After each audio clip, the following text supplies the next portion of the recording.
G'day, I'm your host Shirley Way, and to my guest Reilly McCarron. First and foremost, I would like to acknowledge the traditional owners and the elders past, present and emerging of the land on which I stand, which is that of the Yagara Turrbal people in Brisbane. And I acknowledge the traditional owners of the land on which our listeners stand and extend a welcome to you and those of your country, Reilly. Thank you, Shirley. And I'm in the Blue Mountains on Darug and Gundungurra land. Beautiful, beautiful country. Yes, it is. By way of introduction, Reilly McCarron's love of fairy tales and folklore runs deep and finds expression through her many talents as a musician, composer, writer, accredited storyteller, and as a bard with the Order of Bards, Ovates and Druids. Her many and varied projects are showcased at meadowlarksoundscapes.com. And importantly, Reilly's enthusiasm for all things fairy tale led her to co-found the Australian Fairy Tale Society with Johanna Henwood in 2013 and to be the Society's first president. Welcome, Reilly. Thanks so much, Shirley. It's a little bit difficult to know how to begin, but I might just start by asking you, what are your earliest memories of fairy tales and folk tales? Oh, wow. Well, I was very lucky to be read to as a child. I think my mum would read to me mostly, probably lots of golden books and that sort of things. And of course, you find fairy tales in golden books, but also the Disney movies. And I love Disney movies, I really do. I know it's probably a bit contentious, but so probably that was my earliest. But when I was a teenager, my father's partner took me to this amazing fairy shop in Melbourne. And out the back, there was this storytelling room where you sat on a toadstool and you were given a glass of champagne. And there was a real life fairy who told you these amazing stories. And this particular fairy told the older, darker versions of the fairy tales that I hadn't heard in Disney movies or golden books. And one story that really just sort of knocked me off my feet was The Frog King, and learning that that the princess, her response to this slimy frog wanting to crawl up and sleep in her bed was that he'd already eaten from her plate and all of those things, and she was so at her wit's end that she picked it up and she threw it at the wall as hard as she could and poof, turned into a prince. And that was just a real revelation to me, that there were these older, darker, more adult versions of these tales, that it was like stumbling on hidden treasure to discover that. And funnily enough, many years later, I discovered that storyteller who opened that door to me was none other than Louisa John Kroll, who is an astonishing fairy musician and also the fourth president of the Australian Fairy Tale Society. So there you go. Oh, it's wonderful, isn't it? I love the way how the storytelling in the Fairy Tale Society and others just continue to interweave. Yes, indeed. Now, your other love is music. So can you talk me through how that grew and how you came to weave fairy tales into your music? Yes, I've always loved music. In fact, going back to childhood, whenever I got a moment to myself, I would sit out in the backyard and make up little songs about the birds and the clouds and all of that sort of thing. That was just a magical thing to do. It's just, always been very important to me. And I worked at the ABC for some years, and then my department was outsourced and we were made redundant, and I was a bit of at a loss of what to do, or I wasn't, as it turned out. I created a business called Fairy Bard, and I wove storytelling and music into performances, which I mostly did in aged care facilities, and toured that across Victoria, which was just wonderful. So I would sing and play the harp and tell these older, bawdier, darker versions of the fairy tales, and yeah, and that was really wonderful experience. And a song that I had performed at a storytelling conference, where Kate Forsyth was talking about her book, talking about her great grandmother Charlotte, who she then put into a book with her sister, Searching for Charlotte. She saw my song Once Upon a Time, and this when Kate did her fairy tale book series with Lorena Carrington doing the beautiful illustrations through Serenity Press, she turned those books, there's 4 so far, she turned them into audiobooks and asked for my music. And so I ended up writing the soundtrack for those 4 audiobooks, which was another magical experience. So yeah, it does all weave in together. It does, very much so. And I was re-listening to your conference presentation last night as well, where you talked about that entire journey as well. Just a beautiful, beautiful project to have been involved in. Now, if I have it correct, the song that you were playing at that conference that Kate heard came from Sleeping Kingdom, Waking Beauty. Is that correct? Yes, that's right. Yeah, so that's... Tell us a little bit about that one-woman show. Yes, it was a one-woman show I did for the Sydney Fringe Festival. I toured it through Melbourne first, and then ended up at the Fringe, and that was a pretty amazing experience. It was again drawn on the older versions of Sleeping Beauty, but I decided to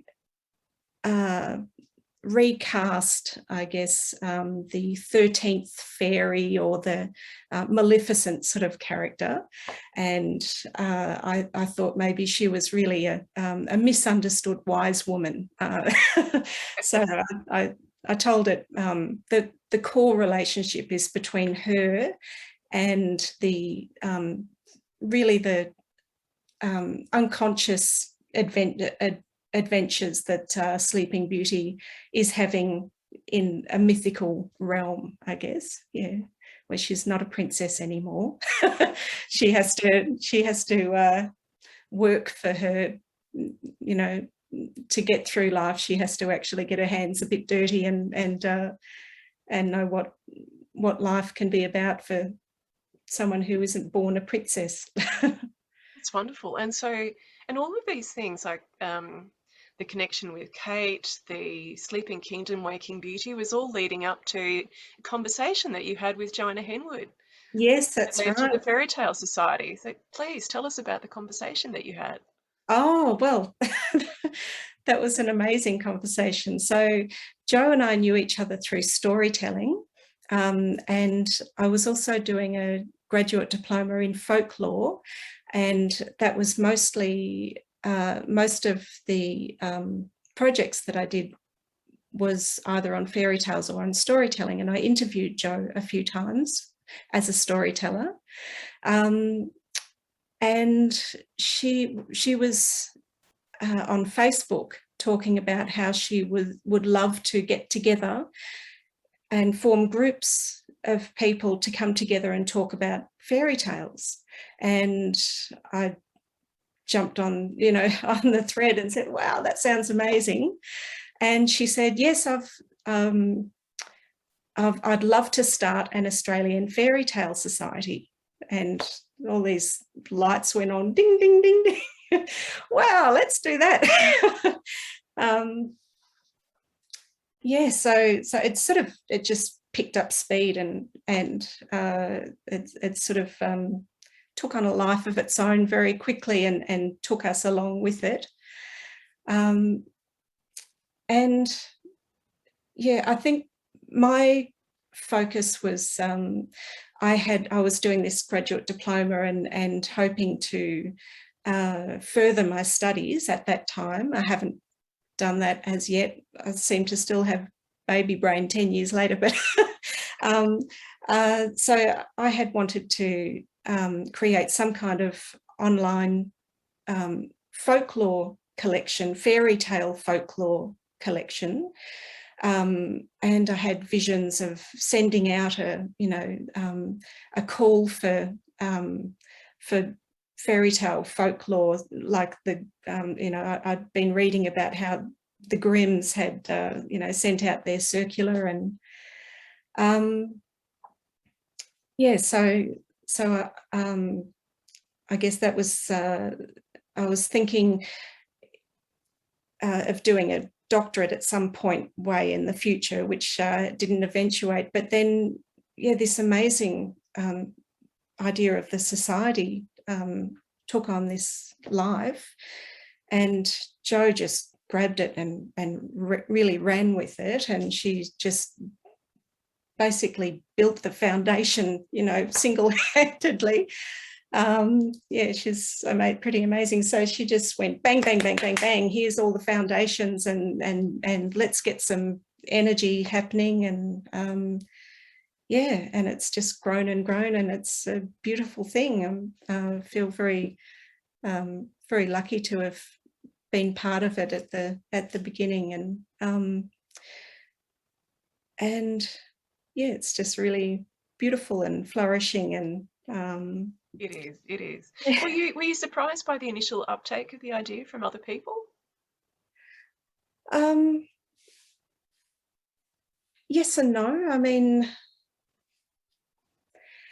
Australia, going back to folklore, Australia is one of the few countries that doesn't have a government-funded folklore body.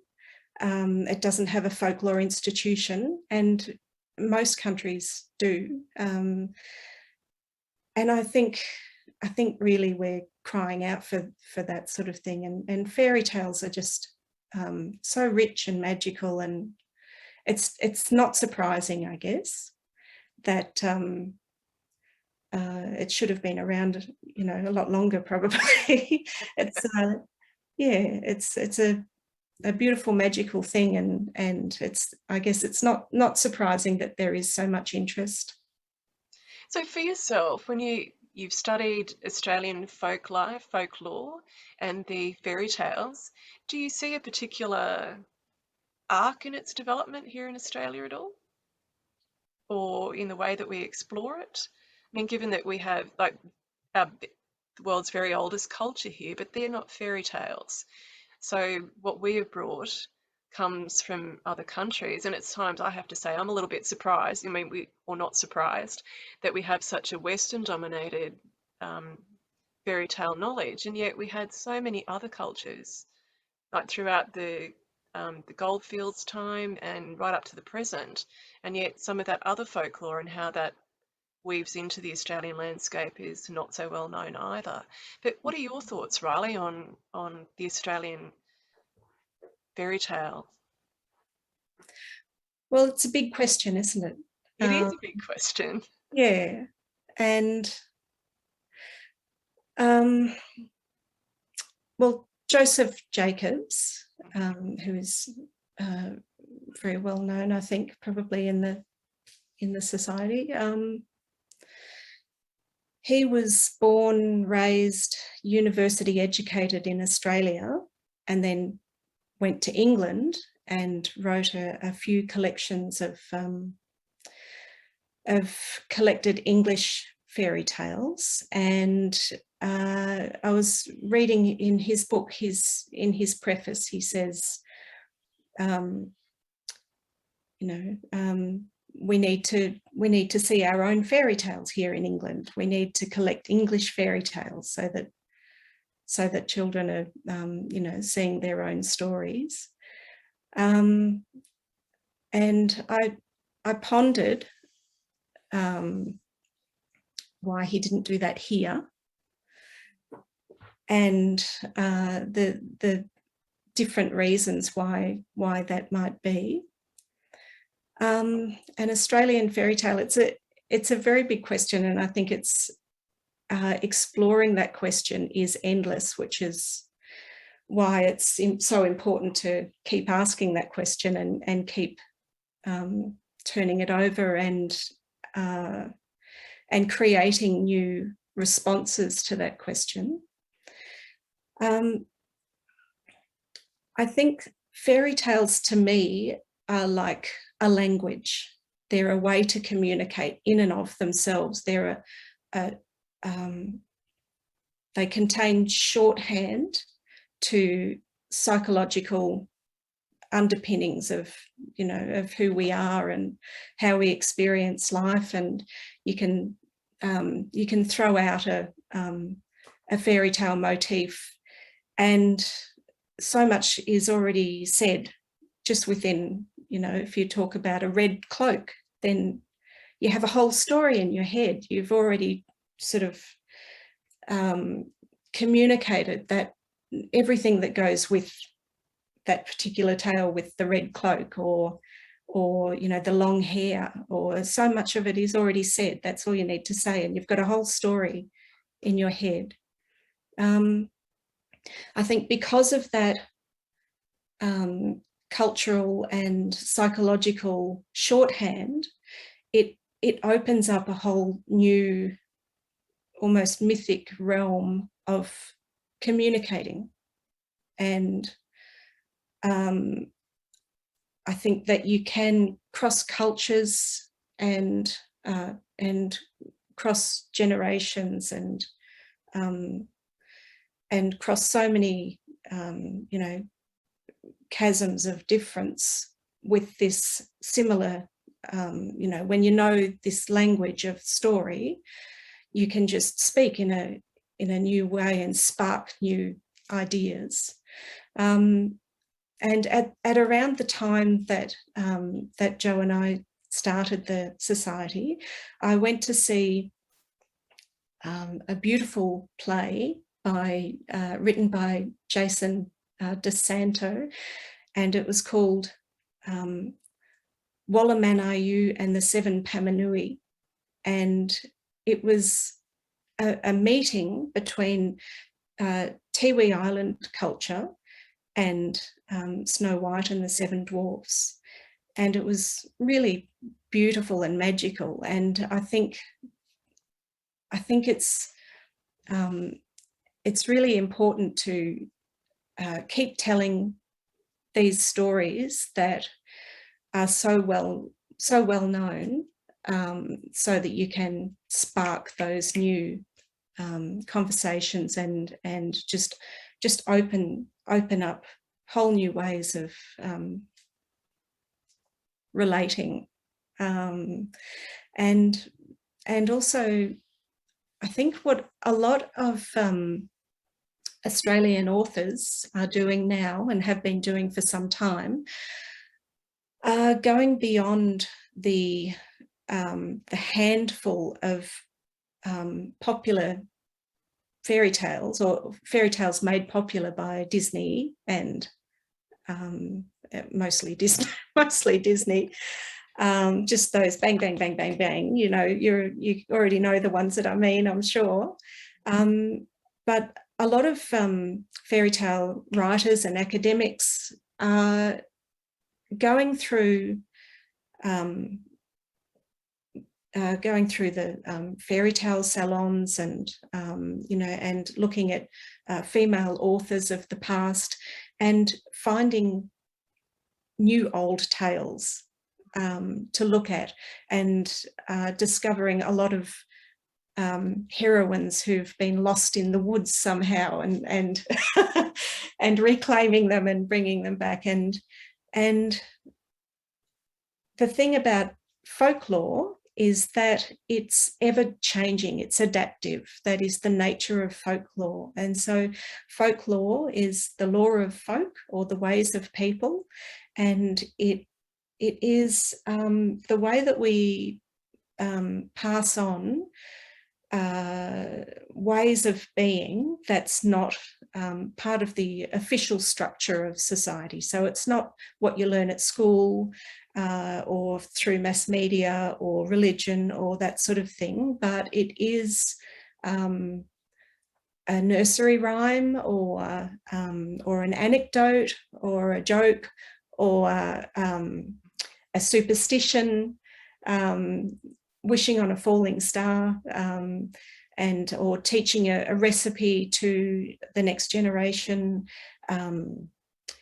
doing those string games, all of that. That's folklore, and it's adaptive. It changes with it's just part of our lives. It's not something. It's not Ned Kelly stories, or it's not just bush ballads. It is that as well, but it's not just that sort of thing.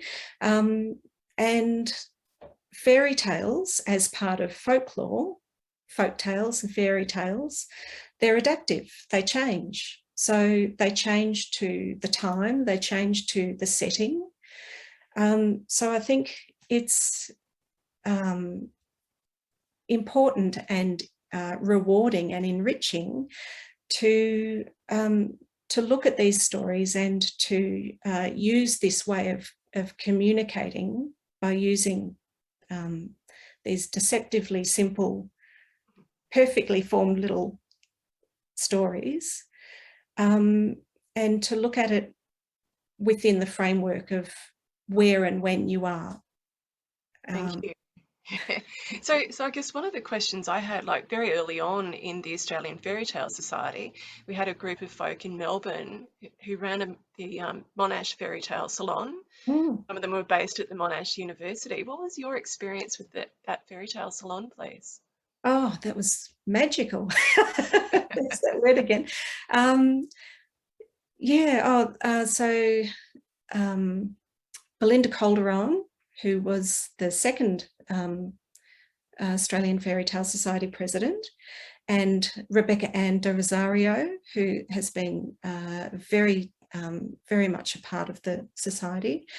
From memory, they were running the salon, and it was I don't know if you can imagine going back in time and zipping into a French fairy tale salon, and there was storytelling, and there was academic papers, and there was music, and there was a demonstration of spinning at the spinning wheel, and lots and lots and lots of discussion over tea and scones or whatever it was. So, and dress ups, and it was just, it's really, and that's what Jo has created with the fairy tale rings. I mean, it's really wonderful to see how alive and flourishing they are, and It is one of the delights of the society. I mean, I'm a founding member as well, as you know, that yes. we are so multidisciplinary. Yes. We have not only the authors, the illustrators, we have puppeteers, a magician, a glass artist, beautiful portrait photographers and others. It's just the most amazing, as well as academics, and most amazing collection of people bringing their enthusiasm for fairy tales together and sparking some wonderful collaborations. And as you say, you've spoken of yours with Lorena and Kate, which partly predated the society, but you've gone on to collaborate with Lorena and Sophie Masson, and doing further collaborations with Louisa and yet more. So And I see it too in others. I mean, we now have a collection of people, as Joe said, working on webisodes, taking some of those early fairy tale salon stories from France, and we're seeing collaborations with, opera singers and more, just all appearing Yeah. with this wonderful, wonderful society. I did just want to quickly ask you, because I think others may be curious as well. How does one become officially a bard? Through, you're saying the order of bards, ovates, and druids. So how does one officially become a bard, please, Reilly? Well, you can look up OBOD on Google, on whatever, and yeah, they will send you some supplementary lessons to look through. You can either read them or listen to them. And you can decide whether or not to undertake a course with them. Yeah, so it's just learning about Druidry. Is there's 3 different tiers in that particular group, but there's lots of other Druidry groups, and you don't have to join a group. You can just study it on your own if you want to, and it's about listening to the seasons and the turning of the wheel of the year, and yeah, just having your own experience of that and your own experience of well, it's a very individual, subjective thing. It's just a spiritual path, I guess. I've been a bard for, I don't know, 13 years or more. So I don't know that I'll get to the next tier. I'll just stick to being a bard, I think. Julie Brett is a druid here in Sydney in the Blue Mountains, actually, and she's written a book on Australian druidry, and because if you do the course through OBOD, the Order of Bards, Ovates and Druids, of course you sort of have to turn things around in your mind a bit, because when it's winter there, it's summer here, and if you're walking this way there, you're walking that way here, and it's whatever you want it to be. It can be rituals and ceremonies, or it can just be reflecting and lighting a candle or looking at the moon. All very fairy tale like as well. Yeah. So thank you very much, Reilly. Now, as we know, this year in Brisbane, we are hosting the Australian Fairy Tale Conference. This year's theme will be Australian Fairy Tales, Flesh or Fossil? Question mark. You have responded to some of this already. Any other just brief thoughts that you may have on the theme that you'd like to share? Well, I think it's a wonderful topic, and it's going to be very exciting, I think, to see it come to life. The thing that comes to my mind is taking a fairy tale from the page and bringing it to life. So fairy tales have quite a life. They go from this to that, to this, to that, to this, to that. And then when they're written down, they sort of can become fossilized in a way. There was a group in Germany of storytellers who insisted on telling the Grimm's fairy tales like Shakespeare, word for word, which astonishes me, because for one, there were 7 versions of of the Grimm's fairy tales. Which one is correct? But also, I just think that you've got to bring it. It's beautiful to have it fossilized like that, but it's also important to raise it up and retell it in a fresh way, and sing over the bones, as it were. So yeah.